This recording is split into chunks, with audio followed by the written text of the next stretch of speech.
Hello, hai Twisa ang ngang painuksak payoka. Asuk saniya gulo.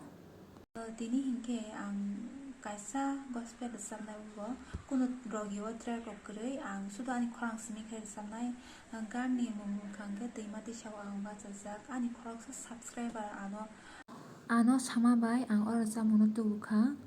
hai phone nakadi takok ang nakadi samam songo tang hingke ani rogi wo kunut মানে ট্র্যাক করে গিটার করে আপনি বাগে আং শুধু আনি খরাং বা সিমে আং নরদ সাবে খানানাই তে নরক ন হেনরক পইলাসি পাইকে জরা খানাদি Te yang khaklayo norok jajagana hanai orja mungno.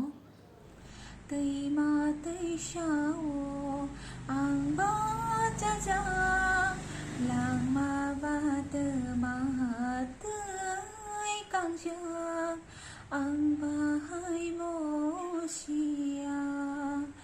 Twima Twisa ang Bachajak lang mabata mo tay kang siyak ang bahay mo siya.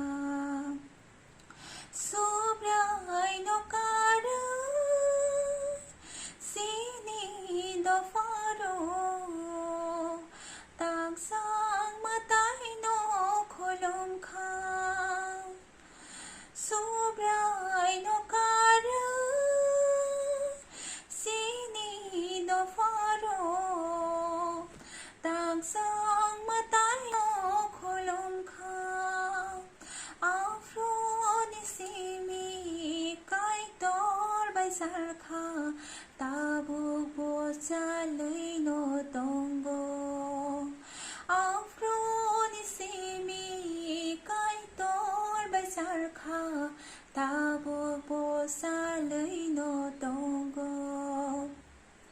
Twima Twisa ang Bachajak lang mabata mo tay kang siyak ang bahay mo siya.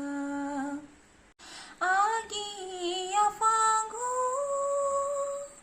sini do faro kay tono krom na ranglia.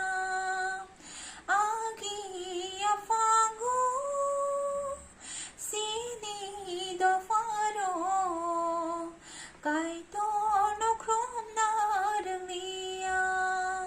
Afro ni simi kay tor bay sarka tabuk bosalay no tonggo.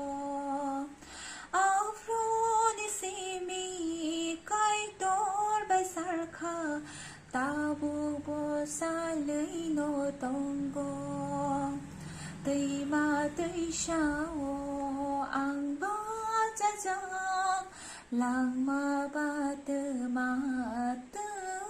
kang siyak ang bahay mo siya. Ang bahay mo siya. Ang bahay mo siya. Hambay 이게 너로 comment 플라이디 comment 섹션어 당의